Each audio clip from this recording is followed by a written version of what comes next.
bà miên oi bập nô lấy cho can bộ nên một đừng còn tranh máu nó nhiều nhặt cho mẹ hay hai ba mà trong tới thì đi bay nhưng sự bóng hai cái hạt AT có thể lên trả nào xuống tới hết số maintain premature tiếng đây tiếng proponត្រូវបានស្លាប់បាត់បង់ជីវិតភ្លាមនៅលើដងផ្លូវជាលេខ4តែម្ដងបាទត្រូវរថយន្តបាតកូរ៉េមិនចាំស្លាប់លេខមួយគ្រឿងបុកផ្ដាច់ជីវិតនៅសល់តែកូនទូចម្នាក់គាត់កំពុងតែសង្គ្រោះនៅមន្ទីរពេទ្យបង្អែកអង្គស្នួលបាទ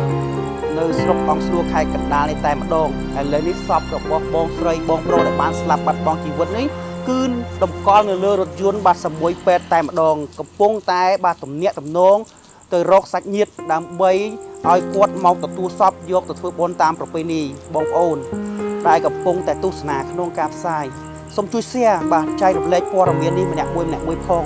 បាទអាសូមែនតែនត្រូវបានស្លាប់ដើមហេតុគឺគាត់មកលេងបាទមកលេងកូននៅកំពង់ស្ពឺបាទបែរជាគាត់ជីពីកាណាសិទ្ធិមកបាទមិនទាន់ដល់កំពង់ស្ពឺផងបាទធ្វើការឆ្លងផ្លូវត្រូវបានរថយន្តកូរ៉េមិនចាំស្លាប់លេខមួយគ្រឿងបានបុកបាទផ្ដាច់ជីវិតស្លាប់ហើយសូមបងប្អូនជួយ share ដើម្បីឲ្យបាទជំនាញបាទចរាចរណ៍ផ្លូវគោកធ្វើការតាមជំនាញនិងធ្វើការស្រាវជ្រាវបាទស្វែងរករថយន្តបង្កយកមកផ្ដន់ជាទោសទៅតាមផ្លូវច្បាប់នៅពេលខាងមុខនេះប្រិមត្តជនឥឡូវនេះសមត្ថកិច្ចរួមទាំងមន្ទីរពេទ្យកំពុងតែព្យាយាមទំនាក់ទំនងសាច់ញាតិក្រុមគ្រួសារឲ្យបានដឹងពីដំណឹងដ៏ក្រៀមក្រំមួយនេះបាទហើយកូនតូចកំពុងតែធ្វើការសង្គ្រោះនិងព្យាបាលនៅមន្ទីរពេទ្យយើងមិនទាន់ដឹងថាសុខភាពគាត់យ៉ាងណានោះទេសង្ឃឹមថាគាត់មិនប៉ះពាល់សុខភាពនិងប៉ះពាល់អាយុជីវិតទៅចោះប្រិមត្តជនហើយចំណែកសពបងស្រីបងប្រុសកំពុងតែធ្វើការតម្កល់នៅលើរថយន្តសូមបងប្អូនបាទជួយ share និងចែករំលែកម្នាក់មួយក្នុងការធ្វើបុណ្យបាទចែករំលែកហើយខ្ញុំបាទក៏សូមចូលរួមរំលែកទុកទៅដល់ក្រុមគ្រួសារសពដែលបានស្លាប់បាត់បង់ជីវិតប្រិមត្តជនឥឡូវនេះយើងកំពុងតែរងចាំបាទសាច់ញាតិក្រុមគ្រួសាររបស់គាត់មកទទួលសពយកទៅធ្វើបុណ្យតាមប្រពៃណីព្រោះអីឥឡូវនេះសមត្ថកិច្ចកំពុងតែព្យាយាមទំនាក់ទំនងឲ្យបាទឥឡូវនេះកំពុងតែតាក់ទងបានកូនស្រីគាត់ម្នាក់បាទកូនស្រីគាត់ម្នាក់គាត់កំពុងតែធ្វើដំណើរចេញមកដើម្បីទទួលយកសពរបស់ឪពុកម្ដាយគាត់យកទៅធ្វើបុណ្យរួមទាំងប្អូនស្រីរបស់គាត់កំពុងតែធ្វើការសង្គ្រោះនៅក្នុងមន្ទីរពេទ្យប្រិមត្តជនបាទចូលរួមគោរពច្បាប់ចរាចរណ៍បើកបរមានការប្រុងប្រយ័ត្នទាំងអស់គ្នា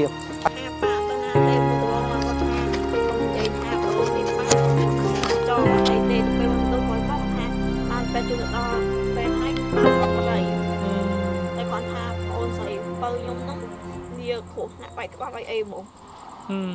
តែឡើយឯងមើលសិនណាអូនបើសម្រាប់តែបងបន្តគឺនៅពេលដែលបងទទួលបានដំណឹងអញ្ចឹងគឺជាកូនគឺយើងតក់ស្លុតយ៉ាងម៉េចដែរនៅពេលហ្នឹងខ្ញុំសង្ឃស្លាប់បងគុណនៅកន្លែងធ្វើការកាត់ជំងឺនៅពេលហ្នឹងបងកំពុងតែធ្វើការបងណាអត់ទេបងខ្ញុំចឹងឯងខ្លួនឯងគាត់ណាពេលហ្នឹងខ្ញុំទៅលេងតែអត់ញាក់អត់ដល់កន្ទុយឯងធំចិត្តមកកំពុងនោះហើយដល់ពេលហើយ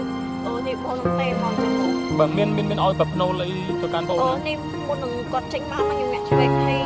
ថាប៉ាមកខ្ញុំទៅទីអីនេះបែកយើងសបងហើយថាអីទេគាត់ទៅលេងចាដល់ទុំទៅឲ្យគាត់មកវិញហើយមុនគាត់ទៅចែកគាត់ទៅទុំដល់ហើយនឹងព្រោះនេះក៏ត្រូវធ្វើចេញពីនឹងដែរហើយខ្ញុំក៏អត់ហាយដែរទៅពេលហើយថាមកចាំទៅមកយកមីអូនមីបើទៅទេគាត់ថាអត់អីទេខាច់វាអត់មានអីហើយក៏គាត់ឡើងម៉ូតូឡើងអីមកតែជុំមុនឲ្យគាត់មើលបាទតើលោកបងណែមើលសិនណាមើលក៏យកមិនមែនជាពុកប្រិមត្តទស្សនិកជនឥឡូវនេះវេលាម៉ោង 11:54 នាទីកម្លាំងសមត្ថកិច្ចរបស់បាទស្រុកអង្គស្នួលក៏បានមកដល់នៅចំណុចទីតាំងនៅក្នុងមន្ទីរពេទ្យបង្អែកស្រុកអង្គស្នួលដែរហើយឥឡូវនេះរងចាំតែកូនស្រីរបស់គាត់មកទទួលសពនិងយកប្អូនគាត់ទៅផ្ទះបាទនិងឪពុកម្ដាយគាត់យកធ្វើបុណ្យតាមប្រពៃណីទេប្រិមត្តជនចិត្តចង់ទៅលេងកូននៅកំពង់ស្ពឺតែមកដល់ត្រឹមចំណុចបាទកែងនឹងស្តុកបៃចានេះត្រូវបានរថយន្តកូរ៉េមិនចាំមកបុកស្លាប់មិនទាន់បានទាំងលេងកូនផងបាទប្រិមត្តជនអរគុណដល់ប្រិមត្តជនដែលខំចំណាយពេលវេលាដ៏មានតម្លៃតាមដានអង្គភាពសារព័ត៌មានខ្ញុំគណៈបេក្ខខ្ញុំបាទជឹមសុកណារួមទាំងក្រុមការងារក៏សូមអរគុណនិងសូមគោរពលា